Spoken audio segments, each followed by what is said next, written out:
Wife cheated on me with her family friend. Now she's pregnant, and neither of us know whose baby it is. All right, I never thought I'd be that guy, the one airing his dirty laundry on the internet. But here I am. My name's Eric, 32 male, and I've been married to Cassie, 31 female, for 5 years. And yeah, things are pretty much as screwed up as they could be right now. I don't even know where to start, but screw it, I'll just dive in. I'm not asking for advice or pity or anything like that. I just need to get this out before I lose my mind completely. Cassie and I, we were one of those couples everyone thought had it all together. You know the type. Always showing up to parties hand in hand, smiling in pictures, making sarcastic little comments about each other, but nothing that ever seemed serious. And I guess I bought into that image too, because until recently I thought we were okay. Not great, but not terrible. I was wrong. I was so freaking wrong. Lately, Cassie's been acting weird, like distant. Not in the we need to talk way, but in the way where she's physically there, but emotionally checked out. She stopped touching me. No casual hugs, no kisses goodbye. It's like she's been living in another world, and I'm just some roommate she occasionally has to acknowledge. And for a while, I didn't push it. I thought maybe she was stressed. Work's been tough for her. I know that. But after a while, you start to notice things, right? Like how she'd spend more and more time on her phone, texting someone who I assumed was one of her friends. I was naive. I wanted to believe she was just having a tough time. But then she moved into the guest room. Out of nowhere. I didn't get it. One day, I came home from work and half her stuff was in the guest room. No explanation, no fight leading up to it. Just gone. So, like any idiot trying to keep his marriage from falling apart, I asked her about it. Just need some space, she said. Space? In our own damn house? I was floored. Who the hell asked for space in the same house? It wasn't like we had kids or were in each other's faces 24/7. And it wasn't just a physical space. It was the emotional distance too. It's hard to describe, but it felt like every conversation was a chore for her. Like every word I said annoyed her. It got to the point where I was afraid to talk to her at all because I couldn't take seeing that look on her face anymore. That look of, why are you still here? But I tried. I tried harder than I ever have in my life. I did all the things you're supposed to do when your marriage is on the rocks.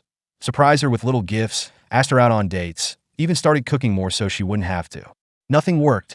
Not even a flicker of interest from her. She just shut down. And when you've been married to someone for 5 years and they suddenly stop giving a shit, you feel it deep. It eats at you. It makes you question everything. Then came the phone. God, that damn phone. She'd spend hours on it. At first, I didn't think much of it. I mean, who doesn't scroll through social media when they're winding down? But it wasn't just that. She'd be glued to it, whispering into it late at night. Always texting, always sneaking away to make calls. And one night, I freaking caved. I don't know what came over me, but when she went to take a shower and left her phone on the kitchen counter, I looked. Yeah, I know, bad move. But come on, what was I supposed to do? Something wasn't adding up, and I couldn't take the paranoia anymore. What I found? Mark. Freaking Mark, 40 male. The guy we'd both known for years. The family friend. The guy I'd had beers with at cookouts. The one who'd given me advice on buying my last car. Him. They were texts from him. And not just innocent how's it going texts. These were explicit. Like they'd been talking about nights together. Places they'd gone. Things they'd done. Some of the messages made me want to throw up right there. Last night was so amazing, I can't stop thinking about it. That was from her. And him? I miss you so much. I can't wait to see you again. Months. They'd been going behind my back for months. I confronted her that night. And I wasn't subtle about it either. I walked straight up to her when she came out of the shower, showed her the phone, and asked, "What the hell is this?" And you know what she did? She didn't cry. She didn't even apologize. She just stared at me with this blank look like she was annoyed that I even brought it up. "I thought you knew," she said. That's it. Like it was no big deal. Like I should have been in on the secret from the start. My brain was short-circuiting. What do you mean you thought I knew? You've been cheating on me for months, and you didn't think I deserved to know about it? She shrugged. I don't love you anymore, Eric. It's over. Just like that. 5 years gone. Like flipping a freaking switch. She said she hadn't loved me for a while now, that it wasn't about me. And the worst part? She didn't even look sad. She didn't look anything. It was like I was having this life-altering revelation, and she was bored. I don't remember much of the conversation after that. It's a blur. I think I asked her if she was going to leave, and she just said, "Not yet. Not yet." What does that even mean? She stayed in the guest room again that night, and I slept, well, tried to sleep, on the couch. My head still spinning. How do you even process something like this? The woman I thought I was going to spend my life with doesn't care. Doesn't give a shit. I should hate her. God knows I should be furious. But the truth? I'm just broken. Completely and utterly broken. And now I'm here, sitting in the wreckage of my life, wondering what the hell I'm supposed to do next. Update 1. Alright, it's been a few days since my last post, and honestly, I didn't think things could get worse, but apparently, I was wrong. Life loves to kick you when you're down, doesn't it? After the initial blow-up, Cassie and I have barely spoken. She's still in the house, but it's like we're two strangers living in completely different worlds. She's in the guest room, and I'm in the bedroom, which, by the way, feels like a freaking tomb now. Everywhere I look, there's something that reminds me of her. Our wedding pictures, the stupid little knickknacks we bought on vacations, the freaking duvet cover she picked out. It's like my life has become this twisted museum of what was. And Cassie, she acts like nothing happened, like it's business as usual. She still goes to work, still comes home, still makes dinner, but only for herself. Don't think for a second she's making me anything anymore. She doesn't ask how I'm doing. She doesn't even look at me if she can avoid it. I'm living with a freaking ghost. A ghost who, apparently, is still talking to Mark. Yeah, I overheard her on the phone with him. She didn't even bother hiding it. I could hear her whispering sweet things to him while I was lying in bed, pretending to sleep. And the worst part? I didn't even have the energy to confront her about it. What's the point? She's made her choice. I'm just here, waiting for her to leave. But she won't. It's like she's dragging this whole thing out for fun, like she's savoring the slow death of our marriage while I sit here, powerless to do anything about it. But here's where it gets even worse. Last night, she drops another bomb on me. I was sitting at the kitchen table, trying to eat, even though food tastes like cardboard at this point, when she walks in and sits down across from me.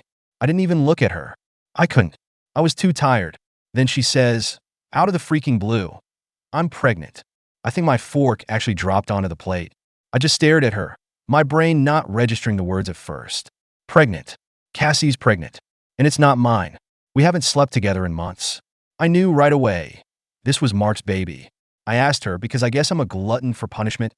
Is it his? And she just nodded, cool as a cucumber. No shame, no regret, no nothing. Just a nod, like she was confirming what kind of milk I wanted from the store. I wanted to scream. I wanted to flip the table and throw every single plate against the wall. But instead, I just sat there numb, because what else was there to do? She's pregnant with another man's child, and I'm still sitting here like a freaking idiot, wondering how my life got so screwed up. But here's the kicker. She doesn't plan on leaving. She said, I'm not going anywhere. We'll figure this out. Figure what out? What is there to figure out? She cheated. She's pregnant with someone else's baby, and now she wants to stay? Like we're going to play Happy Families or something. What kind of twisted reality is this? I don't even know what to say anymore. I'm beyond broken. I'm just empty. And Cassie? She's sitting there, calm as anything, acting like this is just another minor hiccup we'll work through. I don't even know who she is anymore. Update 2. So, after Cassie drops the pregnancy bomb, I sat there trying to figure out what the hell we'll figure this out even meant. Figure what out? I didn't sign up for any of this. She cheated on me with Mark. She's carrying his kid. And now she wants to stay? Like I'm supposed to be some kind of what? Support system while she's carrying his freaking child? My head was spinning, my heart was pounding, and for a moment, I thought I might actually pass out. But then I said something I never thought would come out of my mouth. It just slipped out before I could stop myself. Do you even want to be with me, Cassie? Or am I just supposed to be here for your convenience? And she, being the insane person she's apparently become, just shrugged. A freaking shrug. Like it didn't even matter. Like I was the idiot for still clinging to this mess. I don't know, she said, like it was the most casual thing in the world. I still care about you, Eric. But I don't know if I'm in love with you anymore. That was it. The final nail in the coffin. I don't know if she even realized how much those words hurt. Or maybe she did. Maybe she didn't care. But when she said that, everything inside me just crumbled. There's nothing left. Nothing to hold on to. I can't even hate her properly because I feel like I'm fighting against a brick wall.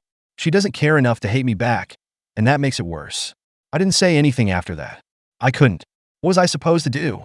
Beg her to stay? Kick her out? I didn't have the energy for either. I'm just here, watching my life fall apart in slow motion. Update 3. Okay, I'm losing my mind. Like, officially. If I thought things couldn't get more twisted, well, I was wrong. I don't even know how to write this without sounding like a complete lunatic, but here goes. Mark came over. Yeah, that Mark. The guy who's been screwing my wife. He came to my house. I was sitting in the living room, minding my own business, or what's left of it, when I hear the doorbell. I wasn't expecting anyone, so I figured it was a delivery or something. But no, it's Mark, standing there, all calm and collected, like he's coming over for Sunday lunch or some shit. My first instinct was to punch him in the face. I don't think I've ever been so close to actually hitting someone. But he didn't come to fight. No, it was worse. Much worse. He came to talk. "Can we have a word, Eric?" he said, as if we were two grown men just having a reasonable conversation. As if he wasn't the guy who completely destroyed my marriage and knocked up my wife.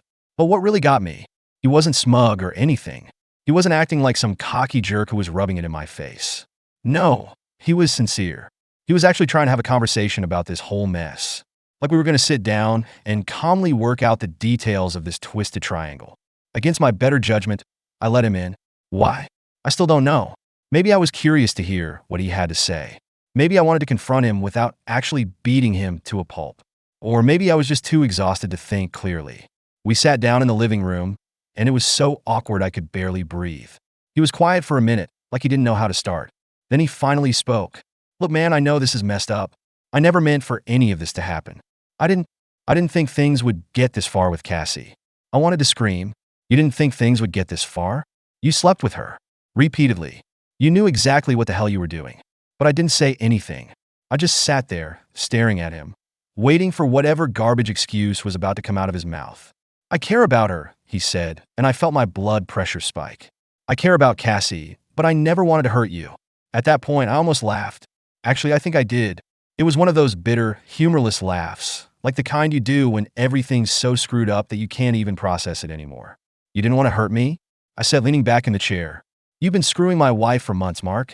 You got her pregnant. What did you think was going to happen?" He looked down like he was ashamed or something.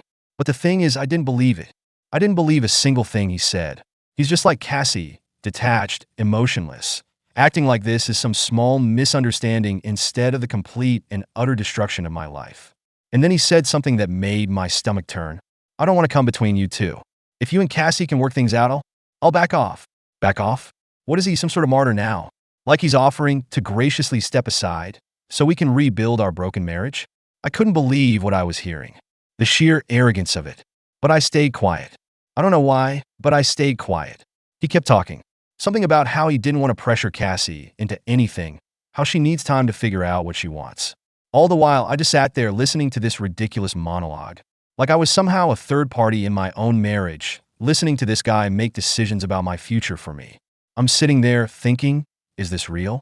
Is this my life now? Is this how things are going to play out? Me, Cassie, and Mark, all sitting around a freaking table, discussing the logistics of our dysfunctional little triangle? I wanted to throw him out.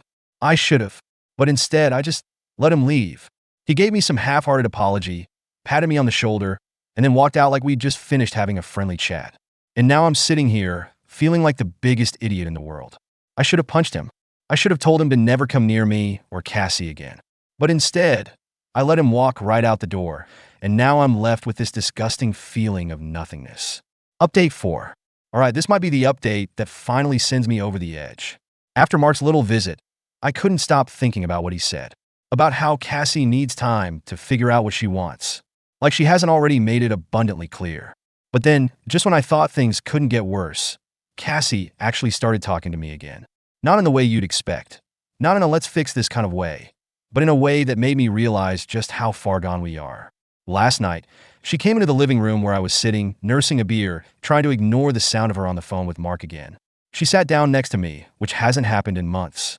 I didn't know what to expect. Maybe she was finally ready to leave. Maybe she was going to try to make things right, though at this point, I didn't even know what right looked like anymore. But no, what she said, I don't think I'll ever forget. I think we should try co-parenting. I had to ask her to repeat herself, because surely I didn't hear that right. But no, that's exactly what she said. Co-parenting. Like I'm supposed to help her raise the child she's having with Mark. She said it so casually, like this was a reasonable solution. Like this was something that should have been on the table from the start. "You want me to help you raise Mark's baby?" I asked, my voice shaking. I couldn't believe this was happening. I couldn't believe I was having this conversation. And she just nodded, as if I wasn't supposed to be freaking out at the mere suggestion. "It's not Mark's baby," she said, like I was being unreasonable. "It's my baby. And you've always said you wanted kids, right? Why should this be any different?" I could feel the room spinning. My heart was pounding. My hands were shaking. How the hell is this happening? How does she not see how completely screwed up this is? How does she think I could ever be okay with this? But she just sat there, calm as anything, waiting for me to respond like she had just asked me to pass the salt. Update 5. Alright, let's just get this straight. My wife, Cassie, cheated on me for months, got pregnant by Mark, a guy I thought was a family friend, and now she's seriously suggesting that I co-parent their baby like it's no big deal. I honestly don't know what's worse. The fact that she actually believes this is an option, or the fact that part of me almost entertained it for a split second. Maybe it's because I'm still in shock. Maybe it's because I'm just that pathetic. I don't know. I didn't say anything to her right away. I couldn't. I just sat there, staring at her, wondering who the hell this woman even was. I didn't recognize her anymore. This wasn't the Cassie I married. Or maybe it was, and I just never really knew her. She sat there, looking at me like I was the crazy one for not immediately jumping on board with this insane idea. Like this was the most logical next step for us. I swear to God, I could feel my brain short-circuiting. I didn't know what to do, what to say, so I just laughed. Not a real laugh, though. It was one of those bitter, hollow laughs that comes out when you're so far beyond furious that you don't even have the energy to yell anymore. "You're out of your mind," I finally said. "You've lost your damn mind." But she didn't flinch. She didn't even look offended. She just sighed like she was dealing with a stubborn child. "Eric, I'm trying to make the best of a bad situation. You said you wanted kids. This is a chance to." "To what?" I cut her off, my voice finally rising. "To play dad to some other guy's kid? You really think that's what I've always wanted?"